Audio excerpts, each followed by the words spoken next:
We're 5 people from the Weather Underground organization. We're in a house. You could call it a safe house. We're here with a group of filmmakers, and together we're going to make a film. We're underground in this country. We've been underground for 5 years. Those of us here today are fugitives. We've been asked to come here by our organization to speak for the organization. My name is Jeff Jones,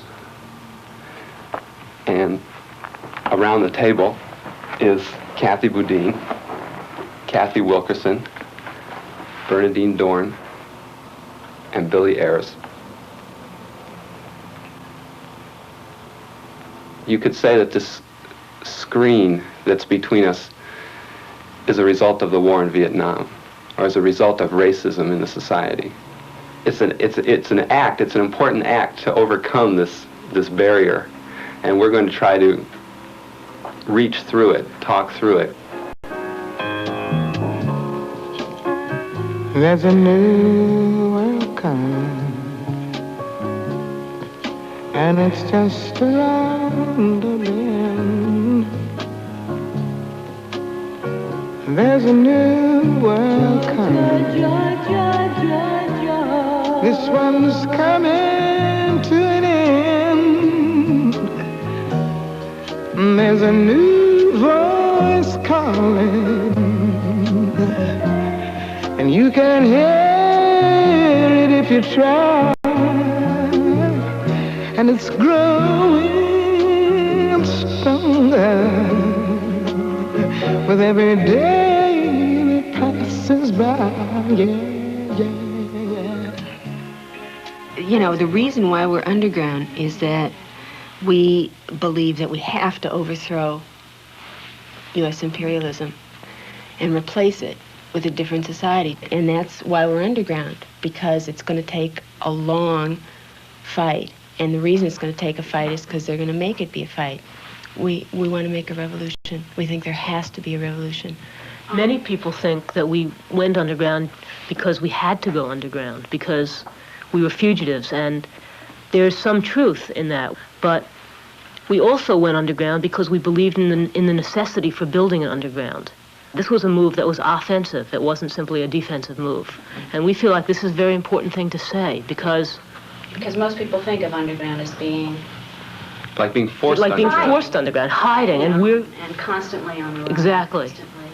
You know, they're after you, so that's why you went under. You know, we think of building an underground organization, building an underground movement in that way. We don't think of it as a particularly defensive action, but think of it as a base to study, a base to think, a base to survive, a base from which to fight, not just in the early stages where the fighting is small and selective, but along the way as it develops and grows, and as the fight becomes a really massive social upheaval.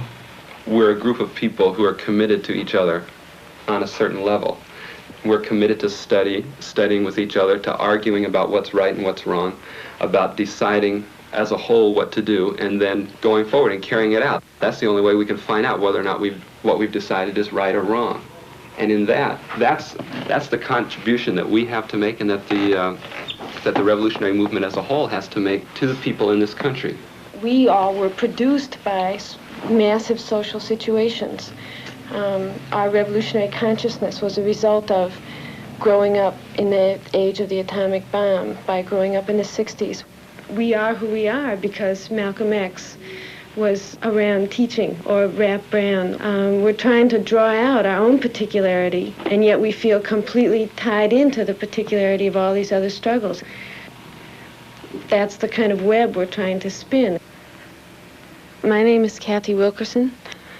My political history began in 1962. I went to a picket line outside of Woolworths in Cambridge, Maryland, and heard Gloria Richardson speak. And for me, that was the beginning of realizing there was a struggle going on that had deep importance for everybody's life, and including mine. But I was still somewhat of a spectator until '64, when I went on a picket line against segregated schools in Chester, Pennsylvania. and was arrested for the first time and found out that even the jails were segregated. I say violence is necessary. Violence is a part of America's culture. It is as American as cherry pie. American taught the black people to be violent. We will use that violence to rid ourselves of oppression if necessary. We will be free by any means necessary. I remember really distinctly the day that I walked down a hall at school, and there was a poster on the bulletin board, and it was a leaflet that had been put out by a black community group in Chester, Pennsylvania, that was fighting for integrating the schools. The word around was that people were going to be arrested, and I remember standing and staring at that leaflet and knowing absolutely that this was the time when I had to make a decision in my life. If I got arrested, I knew what the consequences were. I knew in terms of everything I had been programmed to do for the rest of my life. I hope I haven't put anybody on the spot. I'm not intending to try and stir you up and make you do something that you wouldn't have done anyway.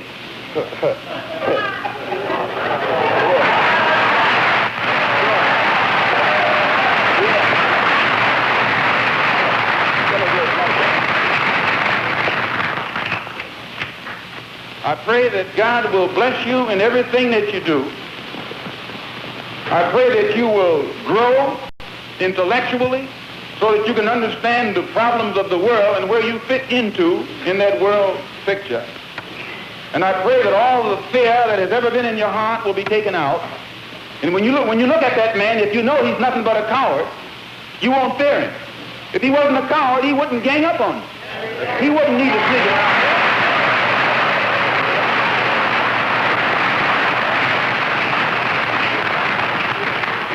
This is how they function. They function in mobs. That's a coward.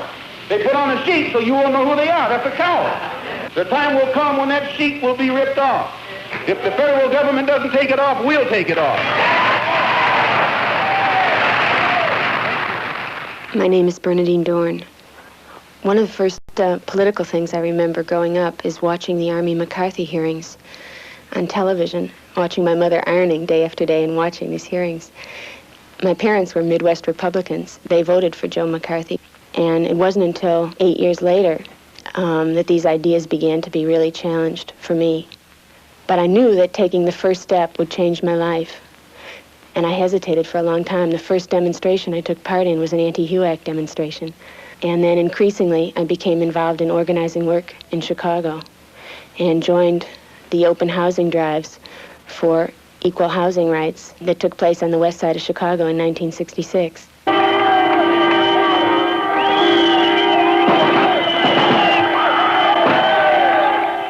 We're going to march with the force of our souls, mobilize bodies in concern for justice.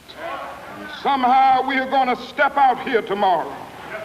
We're going to take the ammunition of determination. We're going to move out with the weapons of courage. We're going to put on the breastplate of righteousness and the whole armor of God, and we're going to march over the city. And this is it. Black people of Chicago demonstrated day after day and weekend after weekend by marching into neighborhoods that they were not allowed to live in all over Chicago. And what they elicited from these marches was the kind of blatant, open, violent racism that you see today in Boston, in any city in the United States. And by this time I was a law student, and I joined the National Lawyers Guild. At the height of the student movement, I joined SDS. This was long after I was a student myself. I was elected national officer of SDS and had the opportunity of meeting with the Vietnamese and the Cubans. This experience in particular made me a full-time revolutionary and really changed my own idea of myself and what the revolution was going to be. La revolución es un profundo problema de conciencia. La revolución es un profundo cambio de estructura social. Una revolución triunfa cuando un pueblo en su inmensa mayoría toma conciencia real de lo que es la revolución. Toma conciencia real de los cambios que se hacen y toma conciencia real de los objetivos que se buscan. Ser comunista no es solo tener una actitud intelectual, una actitud racional ante los problemas. Hay que tener un sentimiento en ese sentido. Hay que tener una vocación revolucionaria. Yo tenía la vocación revolucionaria. Si usted no tiene vocación, no es capaz de sentir pasión por algo. Si usted no tiene vocación, no es capaz de luchar ciertamente por algo. Yo recuerdo que el problema del imperialismo mismo lo entendía de una manera propiamente intelectual. Me pasa en cierto sentido como le ha pasado a muchos jóvenes norteamericanos que solo recientemente han tenido una percepción real de los problemas que les ha hecho tomar posiciones políticas determinadas.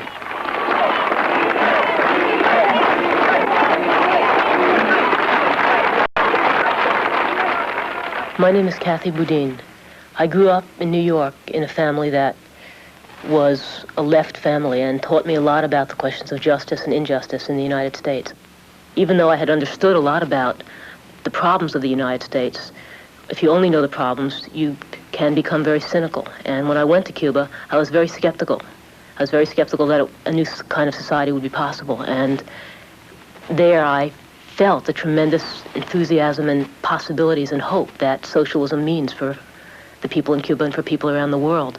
I remember on January 2nd, 1961, I was 17 years old, standing in downtown Havana, surrounded by 1 million people, 1 million Cubans that had come to Havana to celebrate the Cuban Revolution. At the end of the 6 or 7 hours of people celebrating came a long military parade with guns and weapons and tanks. I had been cheering along with everybody else. Suddenly I realized that I was cheering for tanks and for guns, which is something that was completely opposite to what I had been brought up to do. My Cuban friend that was standing next to me saw my eyes fill up with tears, and he looked at me and he said, "I understand what you're feeling. We don't like to have guns and weapons either, but it's your country that makes us have to do this." 3 months later, the Bay of Pigs invasion occurred, and I understood what he meant. My name is Billy Ayers. My political history begins in the student movement and the youth movement, the anti-war movement and the civil rights movement. In 1965, when the anti-war movement was just beginning, shortly after Johnson invaded Vietnam, several of us who were students made a decision, along with, I think, really hundreds and thousands of people at that point, that the anti-war movement had to apply the tactics and the confrontational methods of the civil rights movement. Peace now! Peace now! Peace now! Peace now! Peace now!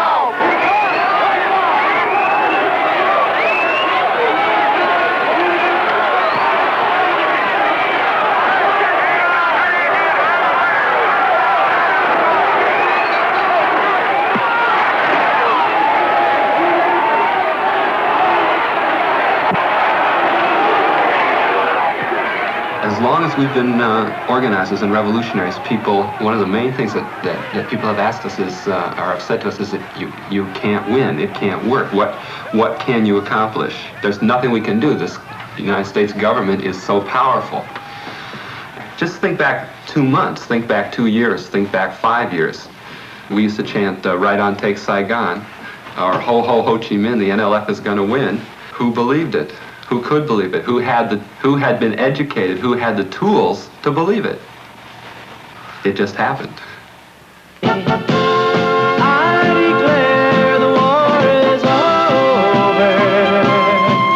It's over. It's over. Comrades and friends, what monstrous crimes the U.S.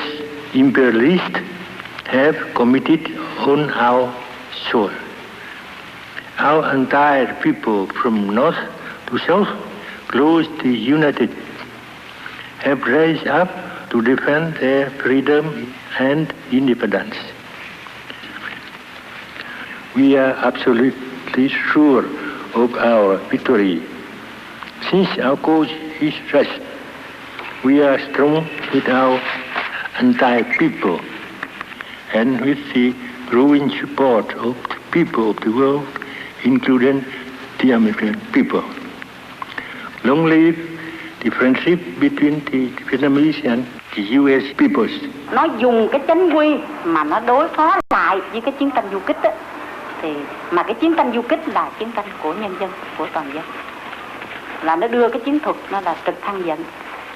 Như thế là nó cơ động rất nhanh để nó đánh lại cái lực lượng của cách mạng. Chúng không ngờ rằng là cái chiến tranh nhân dân á thì lại là người ở tại chỗ đánh nó, cho nên cái cơ động dầu nó nhanh thế nào nó cũng không bằng là cái chiến tranh nhân dân, là nó đến đâu là đụng.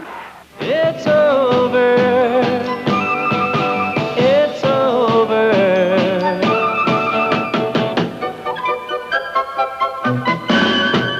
Today, America can regain the sense of pride that existed before Vietnam.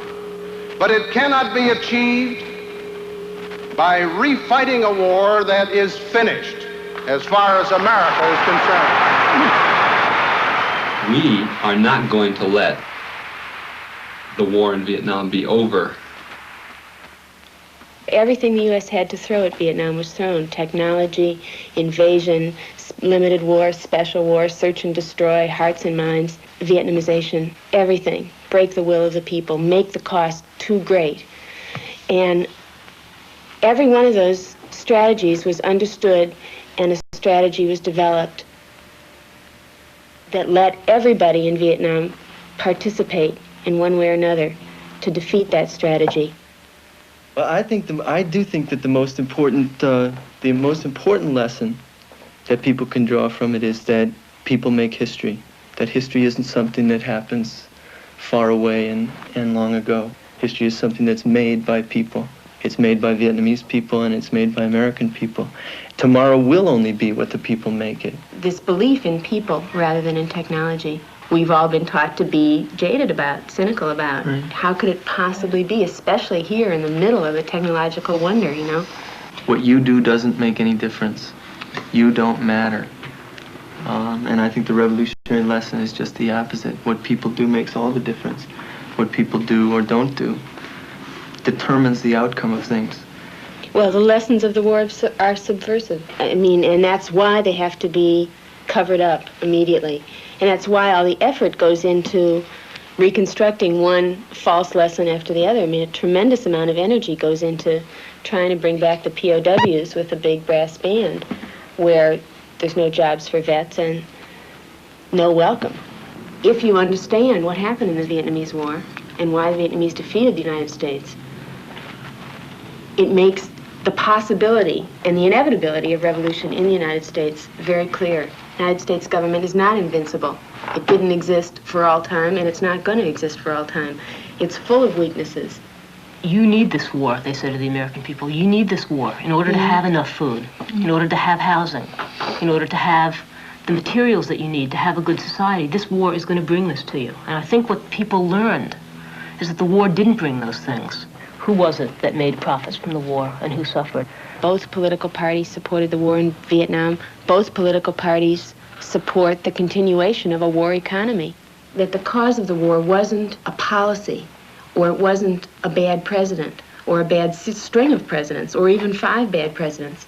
People were forced over the years to see that it was the whole organization of the society. And to call it something that we'd been taught all of our lives was just rhetoric and communist slogans, imperialism, capitalism. That's what it was. That's why we were fighting the war. And what starts to be revealed more and more, with more and more suffering, is that of course it's a class society here. Really no different, subject to the same laws that you see operating in the rest of the world. And that lesson is a very powerful lesson. That lesson is an explosive lesson for the people to grasp and make their own. Power belongs to the young people and the black people in this country. We're going to remake this country in the streets. Don't get hung up in this fourth party bullshit. Don't get hung up in peace candidates. Come on, we got to fight it out. Where the only power we can build is, that's the base. We got to build a strong base, and someday we got to knock those motherfuckers who control this thing right on their ass.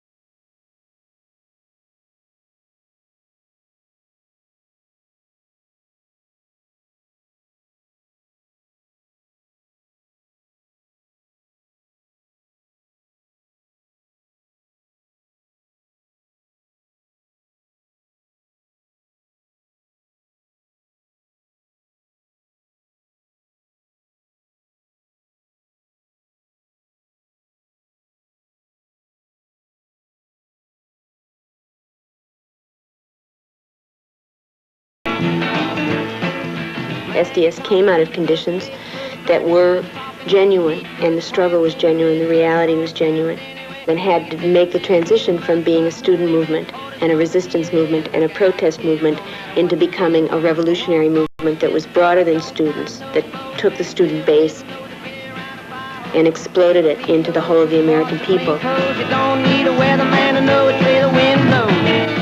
That was a change and a transition that demanded a lot of political maturity, and most everybody was not adequate enough to make that transition without a lot of mistakes being made. We no longer simply resist the pigs. We no longer trap ourselves so that the only possible motion is in response to pig attacks. We have gone on the offensive. It is we who call the shots now.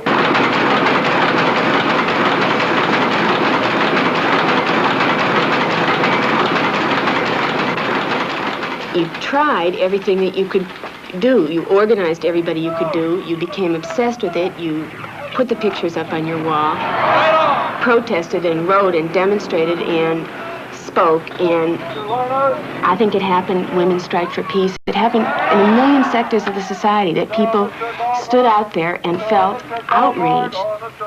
It was correctly called the Days of Rage, and felt like we had to do more. We weren't doing enough. The American people were not doing enough. There were the Chicago police who knew us well and harassed us and followed us around and broke into our apartments. Well, we grew up and we didn't learn anything about history, and we didn't understand very much about how you can't always see on the surface. What you see immediately is not necessarily what's at work and what's happening. And so growing up, everybody feeling small and isolated and made to feel that way their whole lives. We felt that way then, but we felt determined to carry out an action that would reveal how passionately we felt and that we were on the other side.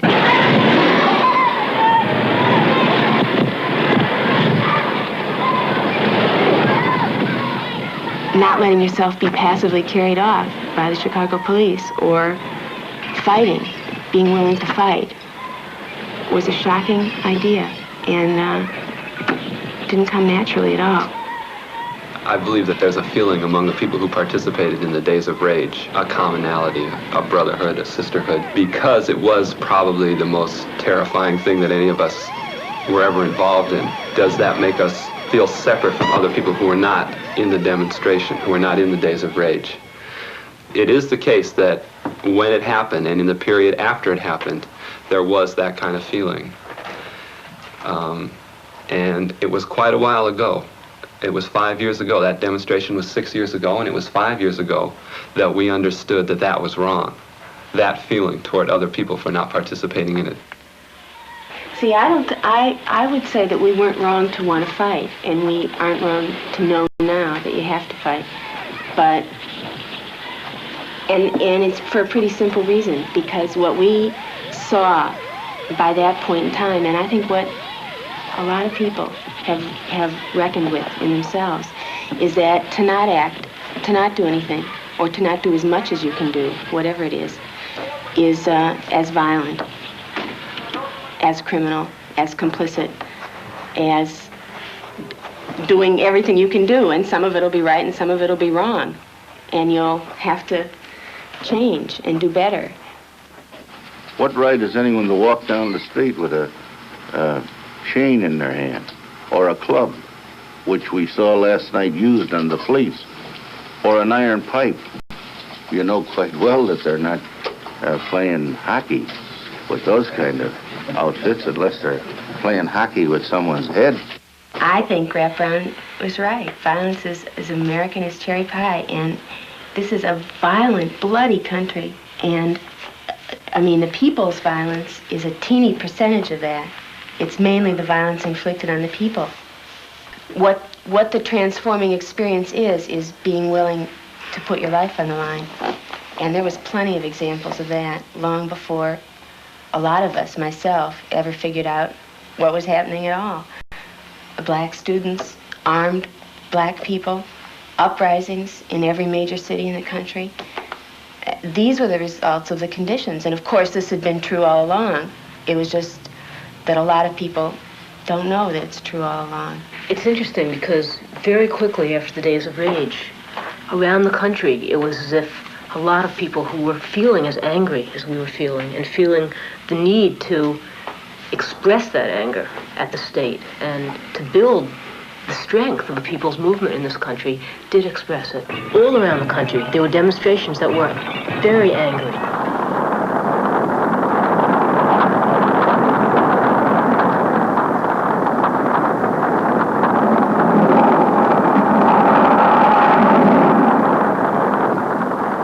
It definitely wasn't just us. It was really much, much bigger.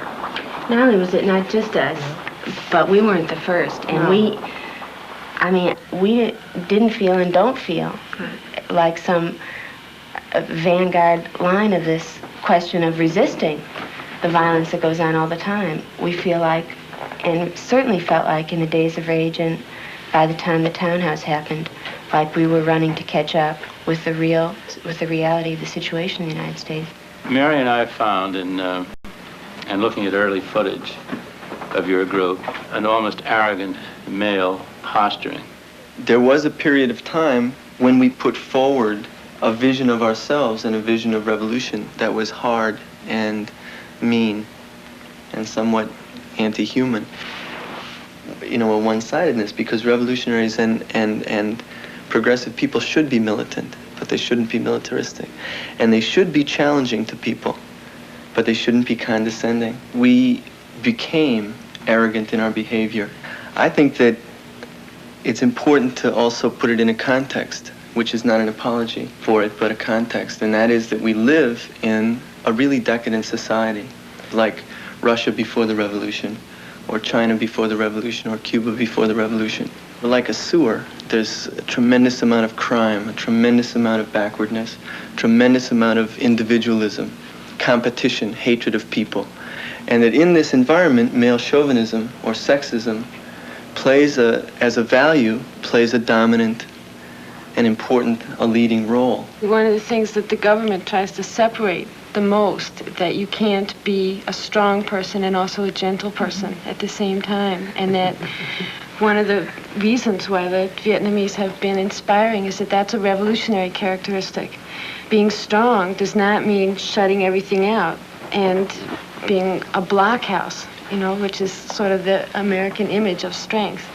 Being strong means being able to draw on the best. Imperialism has as one of its underpinnings male supremacy. It's based on a system in which men are taught to think of themselves as superior. It's bred into all of the institutions of society, into work, into the family, into schools, into hospitals, into medical care, into education. One of the hardest things was building a new culture. There's not an obvious alternative to sexist attitudes for men, for women, for children, for the whole society. It was really the women inside the organization who brought about these changes by being really challenging and firm and strong in demanding change, and at the same time loving and open and encouraging about the process of change. The Days of Rage was an act of political violence. What was your next act? The next acts were all by the state. I mean, 300 of us were arrested. The conspiracy trial was going on. Bobby Seale was chained and gagged and dragged out of the courtroom. And 3 weeks later, Fred Hampton was murdered and Mark Clark in Chicago. Bobby Seale is going through all types of physical and mental torture.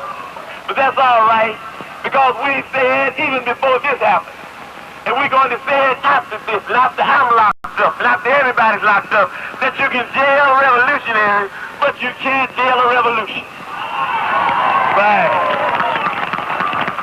You might run a liberator like Harris Cleave out the country, but you can't run liberation out the country. You might murder a freedom fighter like Bobby Hutton, but you can't murder freedom fighting, and if you do, you come up with answers that don't answer, explanations that don't explain. You come up with conclusions that don't conclude. And you come up with people that you thought should be acting like pigs that's acting like people and moving on pigs, and that's what we've got to do. So we're going to see about Bobby, regardless of what these people think we should do. Because school is not important and work is not important. Nothing's more important than stopping fascism, because fascism will stop us all. Someone came into the room, started shaking the chairman. Said, Chairman, wake up, the pigs are vamping. Still half asleep, I looked up and I saw bullets coming from, it looked like the front of the apartment. When he looked up, just looked up, he didn't say a word, and he didn't move, except for moving his head up. He laid his head back down to the side like that. He never said a word, and he never got up out the bed. The immediate, violent, criminal reaction of the occupants in shooting at announced police officers emphasizes the extreme viciousness of the Black Panther Party. So does their refusal to cease firing at the police officers when urged to do so several times. Heard a pig say, he's barely alive, or he'll barely make it. I assume they were talking about Chairman Fred. So then, they started shooting the pigs, they started shooting again. I heard the sister scream. They stopped shooting. Pig said, he's good and dead now. Sergeant Groth described the parade as 15 minutes of hell and a miracle. A miracle because not one policeman was killed, a miracle because not more policemen were shot. It's 2.5 weeks since Fred Hampton was murdered by the pigs who own this city. It's almost a year since the massacres in Vietnam and the daily massacres that go on against the people of the world have occurred. And we want to announce that we're coming back to the loop, that for people to be able to enjoy Christmas time in this country without remembering and without making a choice about the struggle that's going on in the world, without taking action about a blatant murder that takes place in the city against a revolutionary black leader, is an obscenity.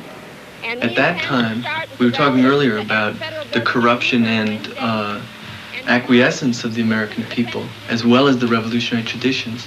And at that point, our political judgment was only to see the corruption, only to see the acquiescence. Where are you going to march? Well, we'll march down State Street with the crowd. I mean, we live here in America, see, you know, we're born here in this country too. And the notion that we're outlaws has got to be put together with the fact that America created us. And we're going to State Street where the rest of people think they can go and be safe on Christmas Eve Day. If there's no room on the sidewalk, will you go out into the street? Sure. I think that we've made plenty of mistakes, and we're not a terrorist organization, and we're not an adventurist organization, and it's irresponsible of people to make that accusation. Of course we make mistakes. Of course partial rebellions don't lead immediately to revolution. And to call those things, to flatten those things out, or to single them out and blow them up and say, this is it.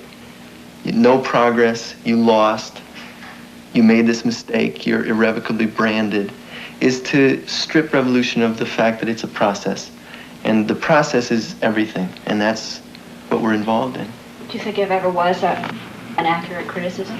I think that we believe in self-criticism, and we believe that it's a major way in which the revolution moves forward. We have responsibility to have a strategy that takes into account the ups and downs that it's going to go through, and doesn't see only in the down an endless down, or only in the up an endless up. It's going to be a struggle that peaks and then rests and gathers back its strength and learns from its mistakes and rises up again. And that's inevitable because of the violence that's embedded in the system. So the mistake was not taking into account the long road, the whole thing, and understanding how much work was going to have to go into organizing the people through every form of struggle and every form of resistance and every form of fighting back, and focusing in on one means of the struggle.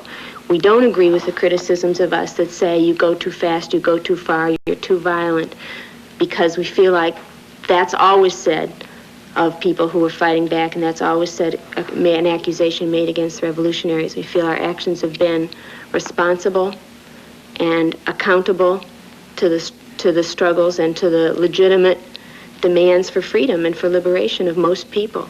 For a successful revolution to take place, the vast majority of people have to be involved in it and support it and fighting in it. With some people doing, within that structure, different people doing different types of fighting. Some people leading mass struggles, some people leading the armed struggle. And those things being very closely related. So that means that everything that we do is built around a strategy of trying to mobilize, lead, and or participate in those struggles. Our action has been against the property and the symbols and the institutions of the ruling class. At this stage of the struggle, it's armed propaganda.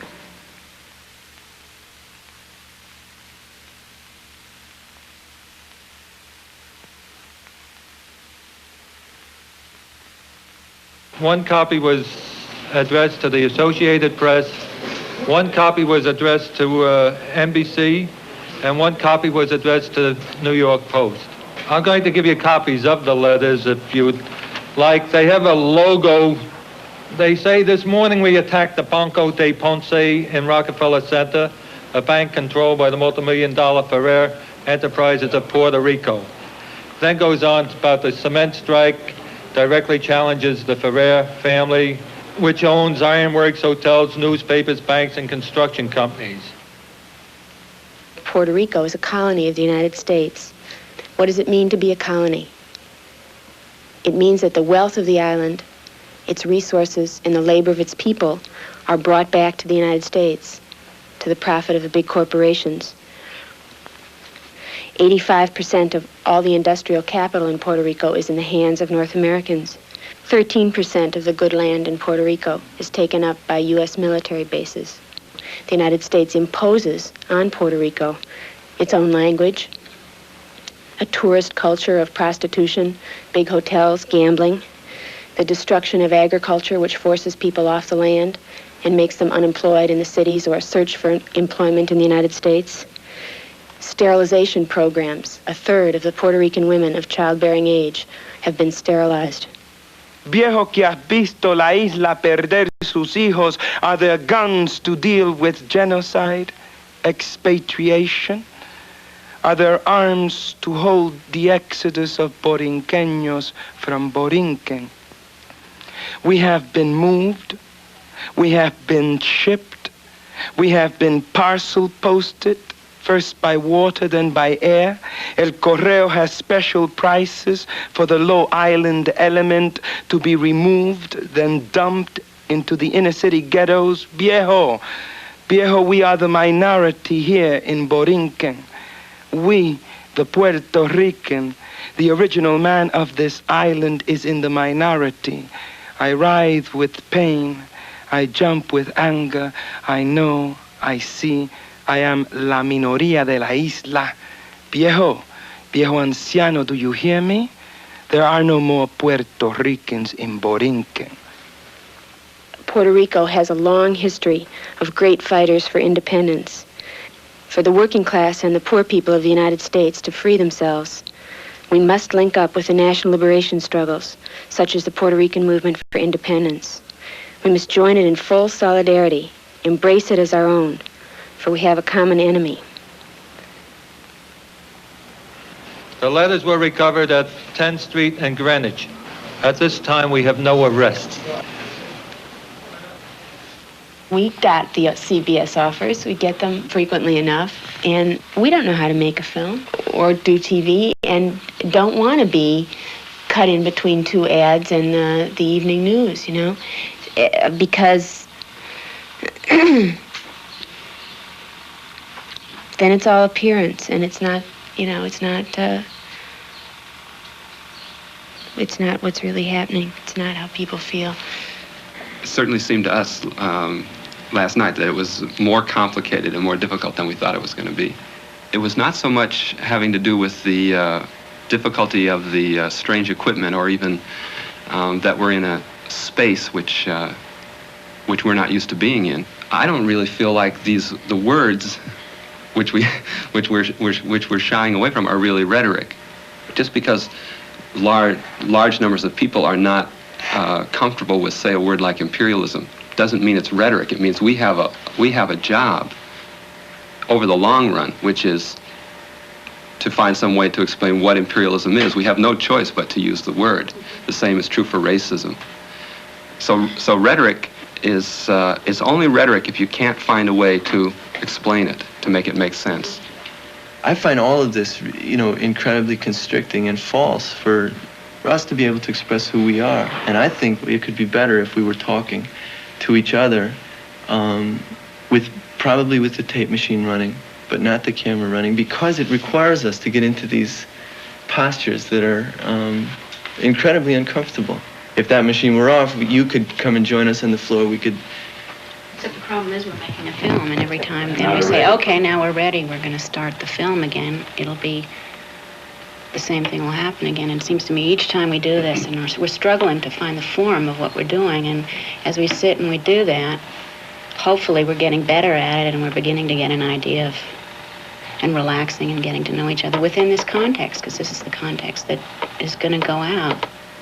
I feel like I've learned something in the last day, which is that I now know that I'm going to be uncomfortable through this whole project from beginning to end.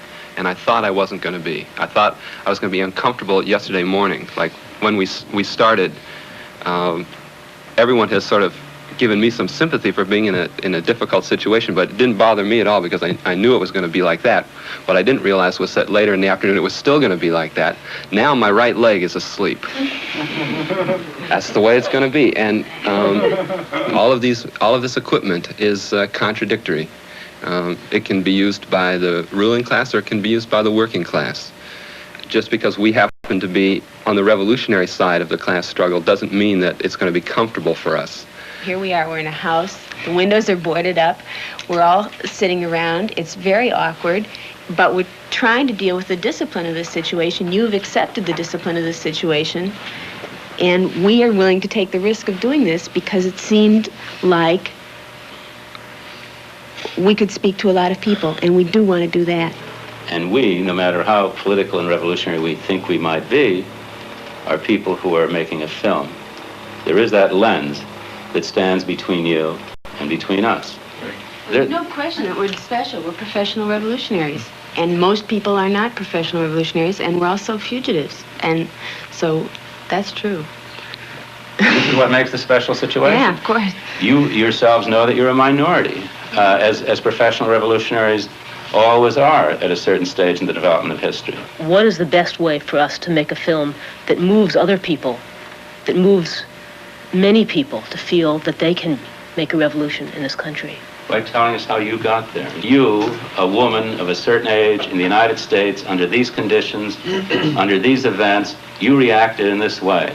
You had these fears, you had these strengths, you had these ideas, and so you've come to this place in American society, which I happen to think is a very good place to be in American society today.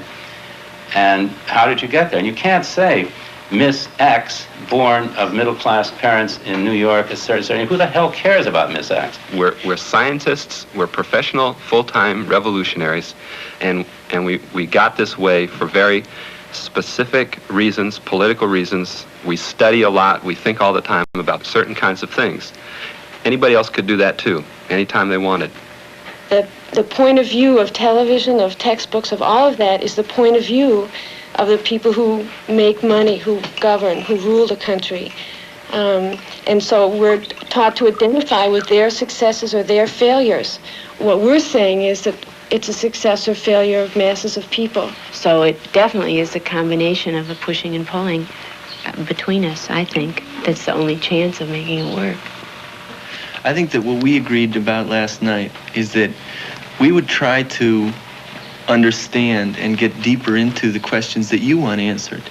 That's why we're going to go into the explosion in Greenwich Village and several other things that you think are important.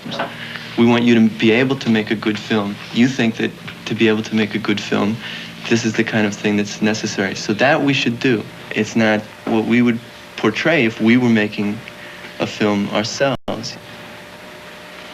There's a poem that was written after the townhouse that was called What It Feels Like to Be Inside an Explosion. How long an explosion goes on, the rumble of it, it's that kind of time that can't be counted on a clock. is that kind of time that seems to go on forever, and you have a chance to see your whole life in that moment, and also the lives of your friends. As far as we can determine, the fire was caused by an explosion down in the cellar. It blew out the front and side walls, collapsed 3 of the floors, and it caused a severe fire. It involved the whole building. There were 2 people who got out safely, and there's 1 reported still in there. It was a long dynamite explosion, and it tore the basement and the first floor of the house apart. We all could have been there, and we've all talked about it and know what happened, and we're part of what happened to the 3 people who died. So the story of what happened there really is the history of the whole organization. The people who were inside, who survived, fought their way out through a collapsed floor that fell into a 20-foot hole, pitch black, dust everywhere, out onto the street. And seeing the fire starting. The fire was just starting as they got out of the house, and a crowd was already gathering. They had really only one thing to do, and that was to get away from the area fast. So they went down into the subway, and they were broke, completely broke. It had nothing. And went through the turnstile 2 at a time, the way people do in New York when they can't afford a token, and got on the subway and immediately began panhandling enough money to get to the next stop. Everybody looked at the situation that night and decided this is it, and that happened in 10 different cities, 15 different cities. And from that point on, we were able to disappear, even though our pictures were on the front page of the paper every day for days after that. One of the amazing things in the days following was riding the subways or watching TV and seeing our pictures all around, knowing that we were being looked for and knowing that they weren't able to find us. People that we went to for help all took us in immediately, and we're really happy to see whoever knocked on the door. And that part of it was actually a lesson to us about what we were talking about before, about to the extent that we underestimated people or thought that people couldn't sort out the main things that were going on. That was started to be proven wrong right away. Can you tell us a little bit about the people that were in the townhouse? Ted Gold, Terry Robbins, and Diana Oughton were 3 very courageous and beautiful comrades, and they exemplify the intensity of the struggle at that point, the fact that people in this country have died for the struggle for freedom. Also that people were willing to die, were putting their lives on the line around ending the war in Vietnam. Diana was a teacher. She that's what she was primarily. She was that in a lot of different places. In Philadelphia, in a remote Indian village, Chichicastanaga, in Guatemala. She was also part of the women's movement.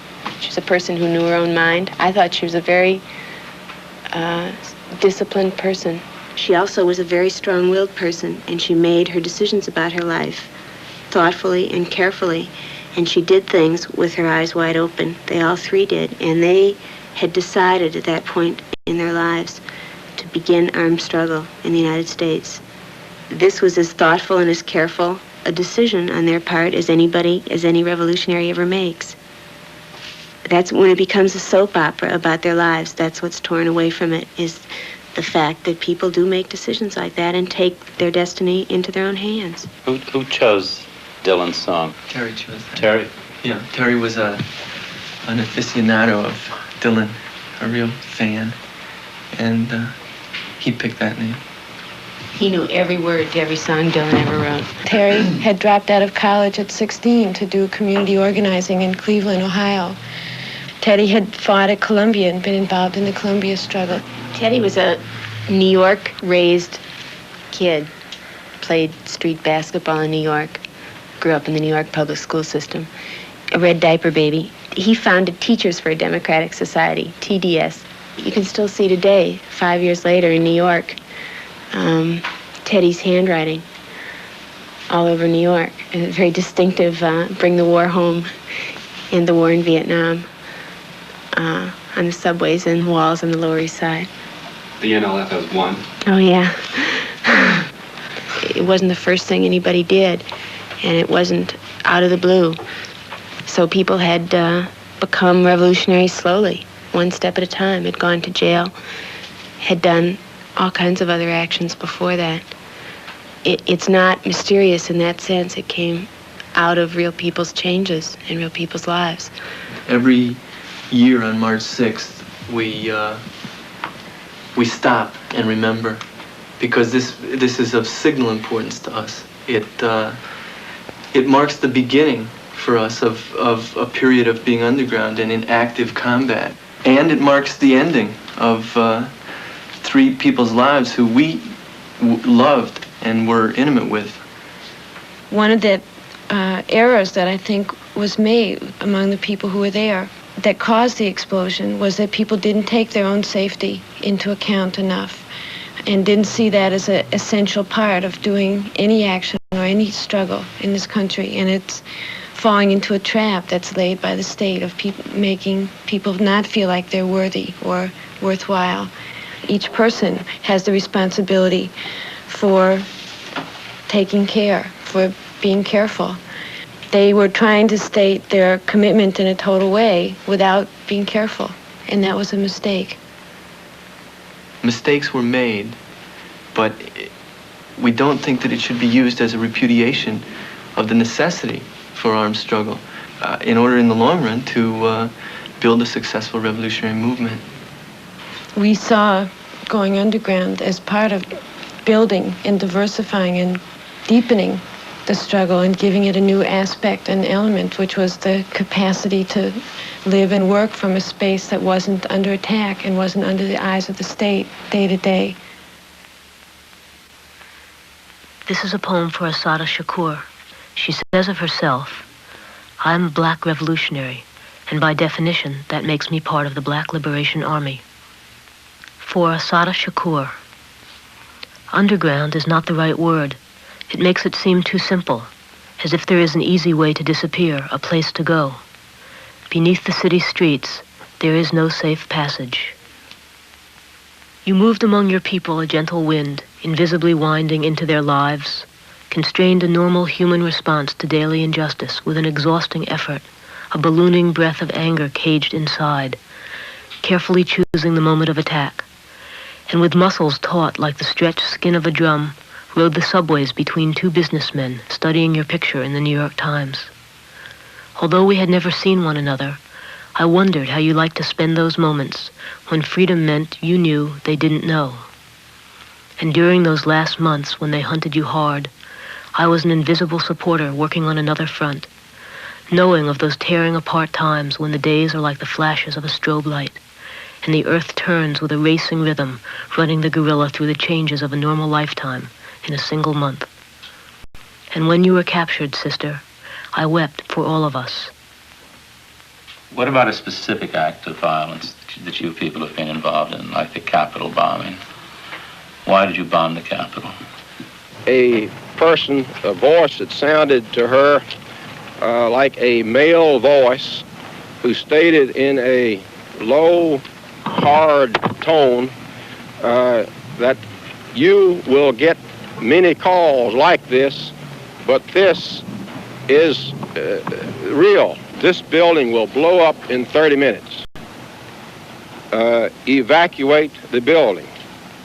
This is in protest of the Nixon involvement in Laos.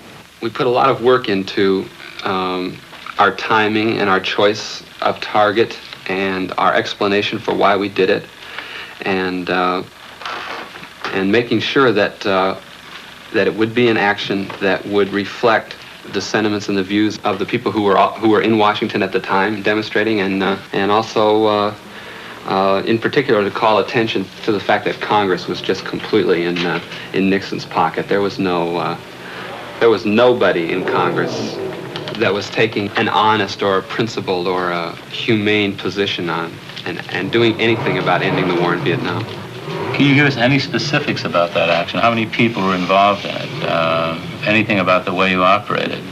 I think it's important to say that people volunteer to carry out actions like this. And people are chosen on the basis of political consciousness primarily.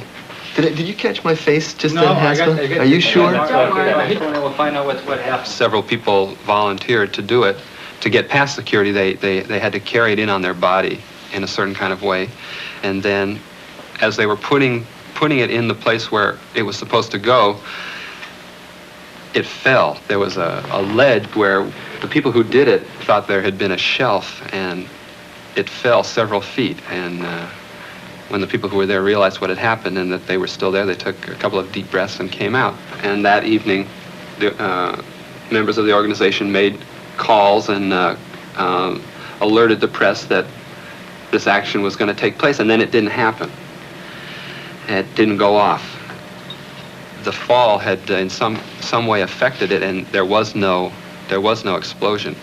So the organization had a series of quick calls around the country and came up with a plan, which was to take a much smaller device and go back in and put it on top of the one that had been put there the day before, sort of like a little starter motor. And the same people went back in again because the people who did it called in and already claimed that we're going to do it. The second time in was tremendously more dangerous and more difficult.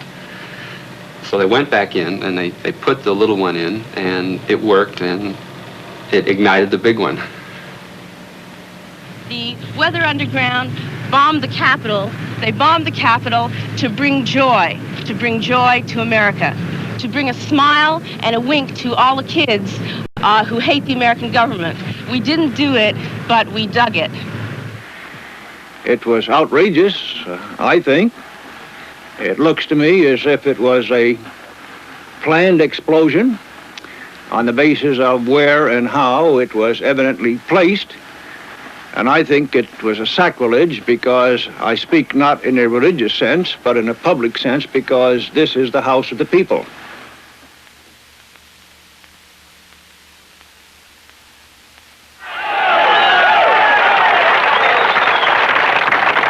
My name is Cruz Sanabria from New York, and I have a Vietnamese campaign ribbon, Vietnamese service ribbon, National Defense ribbon, and a Purple Heart.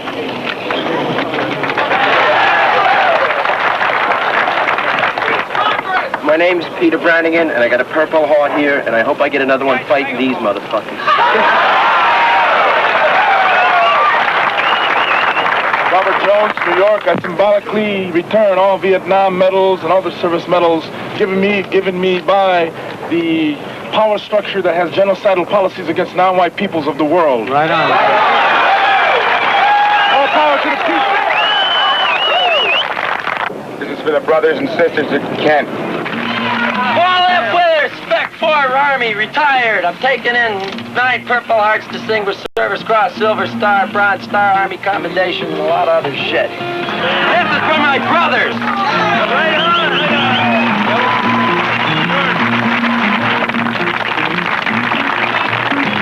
We don't want to fight anymore, but if we have to fight again, it'll be to take these steps. I mean, what I would like to know, I'd like to know if people go around and afraid that some cop or some FBI man or some CIA man is gonna grab them. I just want to know if you walk around with that fear.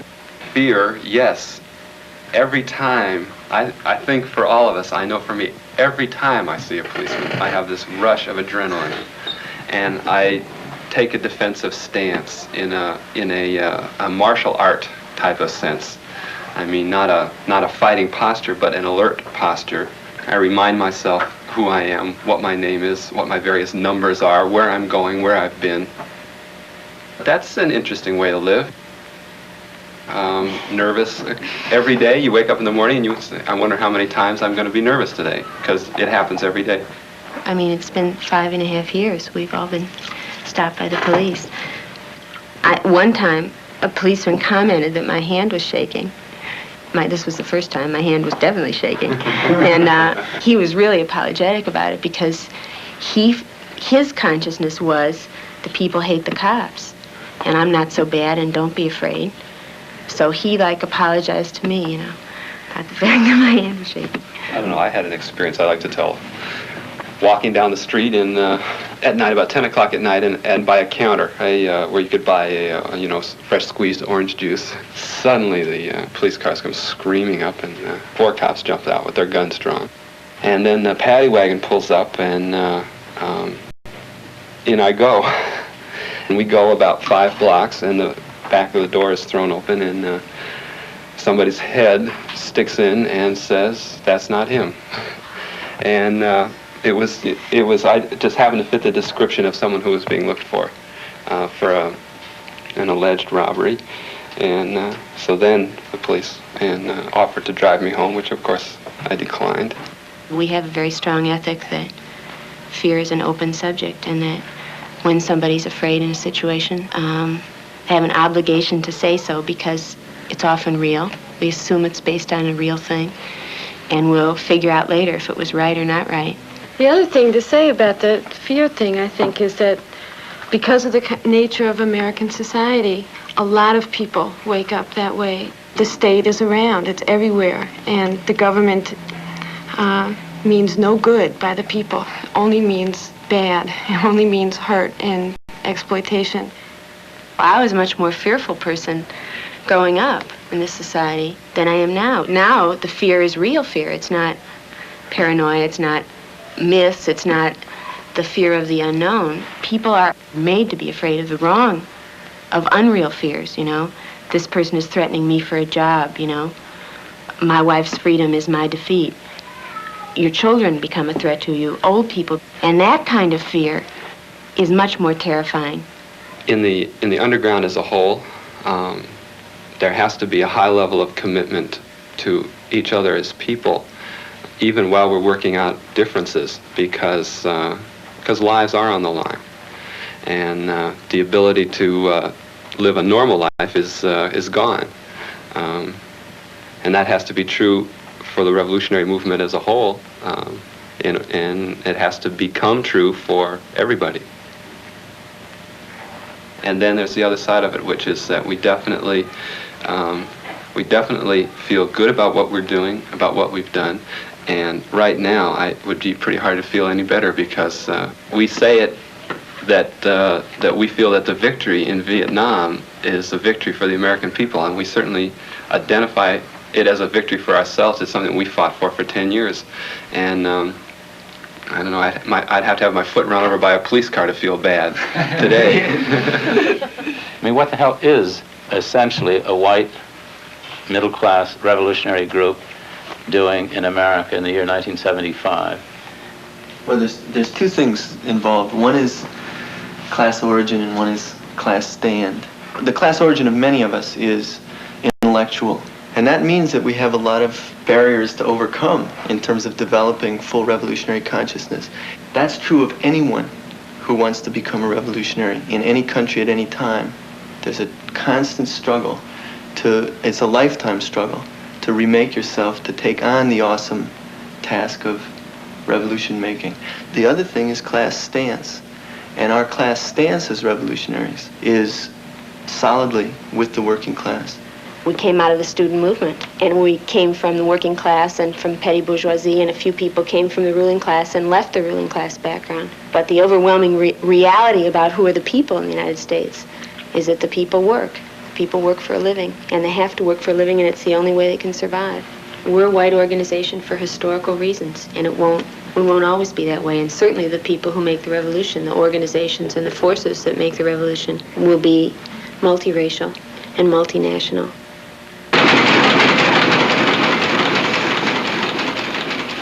On a little press, 500,000 pieces of paper went through that press. We kept the press running the way people used to keep Model Ts running. It's a 156-page book. We did 5,000 copies, and every page was collated by hand, gloved hands, and that was a piece of work.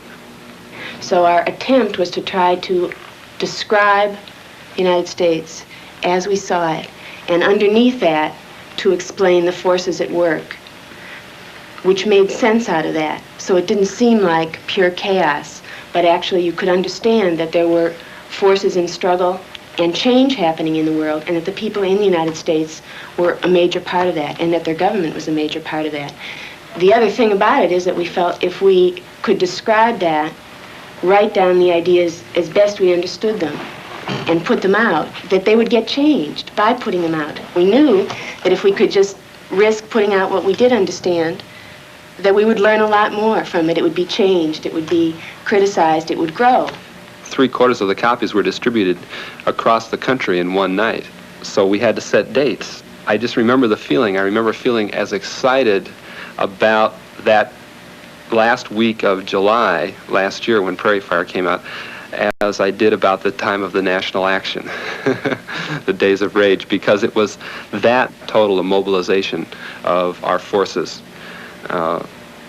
And when you reach a point where the entire group is mobilized to act in concert, it's a very stimulating time, and it's one in which you really feel your power. And rather than working for somebody else and trying to see how much you could lay down on the job, you were working for yourself. And it was a tremendous experience, the coming together of this Red Dragon print collective. We just started our own newspaper. It's called Osawatomie. Osawatomie is the name that was given to John Brown. I mean, it wasn't just a one-shot thing, because we want to put out our own propaganda. I think one of the things that makes our print shop a communist print shop, besides the work methods and the way we have organized production and the fact that no one's making any profit, is the unity of the whole thing. We wrote it, we figured out how to make a book, we made a book, and then we got it out. When we started, we had never done any of those things, so we had to learn how to do all of that in order to get the copies that we put out. We spend a lot of time writing and a lot of time licking stamps, and some of it is particular to the underground. We don't have an address where people can write to us, so we try to get it out as widely as we can by mailing it and leaving it around in places where we think people would like to see it, and hope that it'll be reprinted and used by people in their organizing work and talking to their family, their friends, the people they work with. When you're putting forward the idea of revolution, you have a responsibility to build in from the very beginning the realization that no revolution can take place successfully without an armed confrontation with the state. The imperialist power will fight as long as it can with the most advanced technological weapons that it has. And I feel that pacifism and nonviolence becomes an excuse for not struggling, for not fulfilling what I feel is a human obligation in this world to bring about revolutionary change and to destroy the imperialist system. I think it's a common mistake to think that violence is a choice in political matters. Violence exists in certain social situations, and it's not a question of choosing to be violent or nonviolent. I think you could start by saying, who created this wealth? You know, where did this incredible technological and industrial power and potential come from? Because that's one of the best kept secrets. You know, Rockefeller acts as if his family made this wealth. Of course, is the people that made the wealth. People built the railroad and died building the railroads. People opened up the farmland and people produced the food. People created the giant industrial capacity that exists. And at every stage of that work, the wealth was stolen from the people and gathered in fewer and fewer hands. Solidarity forever. Solidarity forever. Solidarity forever. For the union makes us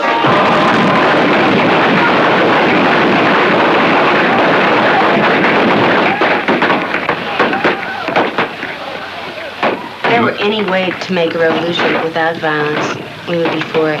But nothing in history, nothing that you see in society around you would lead you to that conclusion. This society is organized on profit. That's the assumption. And that profit doesn't just come because some people are smarter than others. That's a theft. There's the violence. That's the roots of the violence. And I think the only way of ending a violent system is by tearing it out by the roots. That's a radical solution. When the union's inspiration through the workers' blood shall run, there can be no power greater anywhere beneath the sun. Yet what force on earth is weaker than the feeble strength of one? But the union makes us strong. Solidarity forever. Solidarity forever.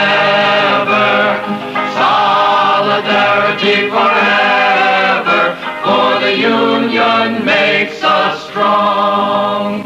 It is we who plowed the prairies, built the cities where they trade, dug the mines and built the workshops, endless miles of railroad laid. Now we stand outcast and starving mid the wonders we have made, but the union makes us strong. Solidarity forever. We do think there's a tremendous distinction between the American people and the U.S. government, a tremendous distinction.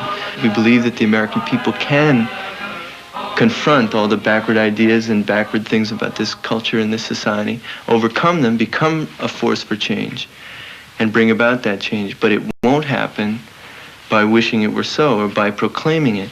It will only happen through direct struggle and confrontation. We no longer wish to be treated as statistics.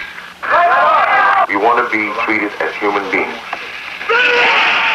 You can hear the people. One of the most beautiful movements has been the prison movement here. When you see Ruchell Magee stand up day after day and refuse to be broken, although he spent 10 years in prison for a completely trumped up crime, he speaks for black people, he speaks for oppressed people, he speaks for me, he speaks for everybody in the world. He refuses to be broken, and in the most incredibly repressive situations, this kind of spirit coming out and demanding dignity ends up being a demand for the whole thing, ends up being a demand that we abolish this system, this society altogether, and build a new one. We are men. We are not beasts, and we do not intend to be driven or beaten as such. The entire prison populace has set forth to change forever the ruthless brutalization and disregard for the lives of the prisoners here and throughout the United States. What has happened here is but the sound before the fury of those who are oppressed. We are not advocating violence. We are advocating communication and understanding. The Attica brothers themselves were generous in every way to the guards, who were incredibly racist. You know, these are not token gestures. These reflect the whole fabric of the difference between the future society that's really trying to eliminate institutionalized violence in a necessarily violent confrontation. Place your hands on top of your head and surrender to an officer. I repeat, you will not be harmed.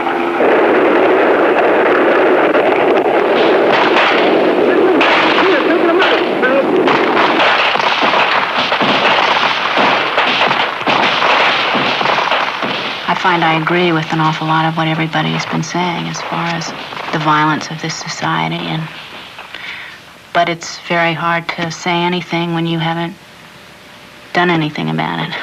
Well, it's not a personal question. I mean, I guess that's what we had to figure out. It seems somehow like a personal question, and everybody does have an individual reckoning with themselves and the question of human life. But it isn't a personal question. There are many levels on which people can activate themselves and resist, and there's not only one way to oppose things. And in fact, in order for it to be successful, it has to be sustained, and that means building a process of struggle and a lifetime of resistance, not just a single flashy act or a single moral statement, but a long, consistent commitment. Well, I think the revolutionary forces have an obligation to be ruthlessly honest with themselves and not put forward that we're bigger or stronger than we are. And also to have accurate understanding of the strengths and weaknesses of the enemy so that we're not afraid to act.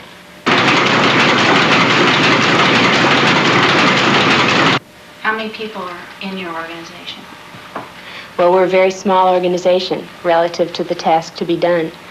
And we can't discuss exactly the size. But as you know, we're small, but we don't feel weak. As we have moved around the country, we've been helped in many, many ways by many people. It's not a trick, you know, we don't exactly outwit the FBI. So if people didn't support there being an underground, we wouldn't be here 5 years later. We feel that it's part of what our job is and this is a job that's going to take our whole lifetime and longer, is to help people have a clearer understanding in order to be armed through politics to create a revolution in the United States. I want to ask you about the war in Vietnam. Do you think that that contributed to the unemployment that exists at present? Yes. How? And all these people that they're bringing in from over there, Cambodia and Vietnam, yeah, they're giving them checks right over the bat and a place to live and everything else. Why don't they take care of their people right here at home first? They got people right here, if not eating dog food. Our job as revolutionaries is to be involved in the day-to-day struggles of people for survival, for simple things, as well as implanting the idea and the possibility and helping to take shape the necessity for complete revolution, for socialism, as the only way, really, to solve that day-to-day struggle for survival. The things I want out of life, they're so small, I can't even have them, you know? $80 every 2 weeks. What can you do with $80 every 2 weeks? Nothing. What do you do to survive? Survive. Just... You borrow money. When you get this, you owe everybody, you know, so... I wonder in the next 5, 6 years, you know, what's going to really happen. What do you think? Do you think that people are going to begin to get together here? I do. You know, eventually I believe there will be a revolution. I really do. I hope I'll be around to see it. I hope I will too. But it's coming. I can feel it. It's coming. I can see it. If this country had been more like it was before, I wouldn't think about socialism. But the way things have, progressed now, this is what's getting me to think a little bit about it. What does socialism mean to you? What do you think about when you think of socialism? Well, unless I'm mistaken, because as I said, I don't know too much about these things, but it means that people would be more balanced out. In other words, instead of having, there's so many people who are making so much money here, there, and everywhere. They have their fingers in all the pies, you know, and some people just can't seem to do anything. They don't have the opportunity, I guess. Maybe we weren't smart enough, I don't know, but sometimes you just don't have the opportunity, because I'm in a capital. When you look for an explanation, there's only one explanation. Some people work and barely get enough to survive, and some people make the profit off of other people's work. This is a class society. When there's a class society, inevitably you're going to have class struggle. And that class struggle may not always be apparent and visible, and it may not always unite with its true allies. But it can't go away, it won't go away, it keeps coming back. ¿Usted tiene una idea de cómo esta sociedad puede estar diferente? Bueno, no sé explicarle yo exactamente cómo será bueno. Pero pues yo veo que aquí cada día estamos peor y peor. We're not fortune tellers, and I don't know how soon a revolution will happen here or exactly how it will happen. But it does reveal itself more and more every year, so that the forces at work that are going to make a revolution become clearer and more conscious of themselves and their interests. I can't take no $2 job. I can't. I cannot live on that. No $2.50 job. I can't live on that. And nobody can make, nobody can live on a $2.50 an hour job. That's why I've been so long without a job. More and more people are raising the question of dignity and how is work organized? For whom is it organized? Raising the question about the disorganization of capitalism, that it's inefficient, that it's cruel, that it's violent, and it's wasteful. And we can envision, and millions of people are at a place where they can envision that things could be organized differently. Political revolution, that's what we need. What we're seeing rumblings of all over the country, although these rumblings are localized and isolated from each other at this point, is the beginnings of an organized attempt to fight back. And what we see in the future is really a torrent of rebellion, leading to an organized ability to resist and fight back, and ultimately to the organized ability of the working class to take power in this country and reorganize the whole society in their interests. Socialism. Why haven't the popular struggles in this country been more successful? Why hasn't there been a revolution? One of the main reasons, well, the main reason, is that the people are divided against each other. The people who run the country are very good at this.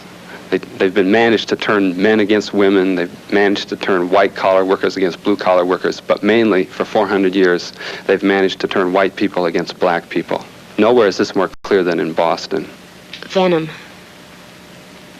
I wonder about the tight-faced, work-worried women in cloth coats and curlers who collect in surly women crowds, spitting hate in Birmingham or Boston. I worry about their sullen spite collected in years of shabby schools and sometimes jobs, poisoned and prodded by habits, by fears, by landlords and leaders who revile them, provoked and pitted against their enemy's enemy. What turns class hatred inside out, freezes a longing for freedom into splintered cries of ice to pierce the heart of those black people who properly are allies? What is the bridge to you? Our struggle must reveal it. If you really have confidence that revolutionary change is a possibility, full upheaval, revolutionary change is a possibility, then you have to believe that there is this tremendous potential and promise that people can be better. People can be better and can change and can transform themselves from all the backward negative values that are imposed upon them and that are handed down generation to generation through the culture and in several other ways. They can change and become revolutionized and become better. But that doesn't happen by wishing it were so. It happens by a challenge to that. You know, if you looked at it purely in a pragmatic sense, you could look at it and say, schools are worse. Black children are beaten up and attacked now just like they were 15 years ago on their way to school. Now it's just moved from the south to the north. But the other way of looking at it is that a black child growing up today has an incredible advantage compared to a black child 15 years ago. The difference is I am somebody. The difference is we are people and we have dignity and we have this history and we know it. And consciousness. A real obligation of revolutionaries, and perhaps the major job, is to wake people up to their own strengths and their own possibilities. The deadliest weapons are the weapons that convince that you can do nothing and that you can't change and that you can't move forward. The revolution in Vietnam was won long before the U.S. got out, long before France was defeated at Dien Bien Phu. The revolution was won when the people became a people for themselves. There's a new world coming. And that same process will be true here. Before it's obvious on the face of it or on the surface that a giant transformation is going to happen, it will have already been concluded in terms of the hearts and minds of the masses of people. There's a new voice calling, and you can hear it if you try,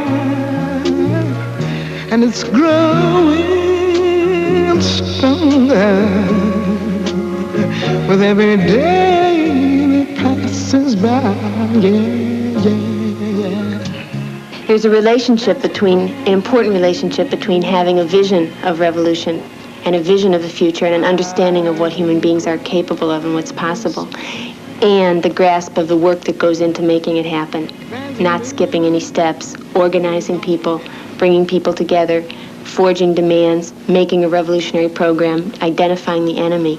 Mao talks about this as, he says, without dreams, there would be no work, there would be no toil, and without toil and work, there would be no dreams. Both dreams and toil are part of what make up human beings.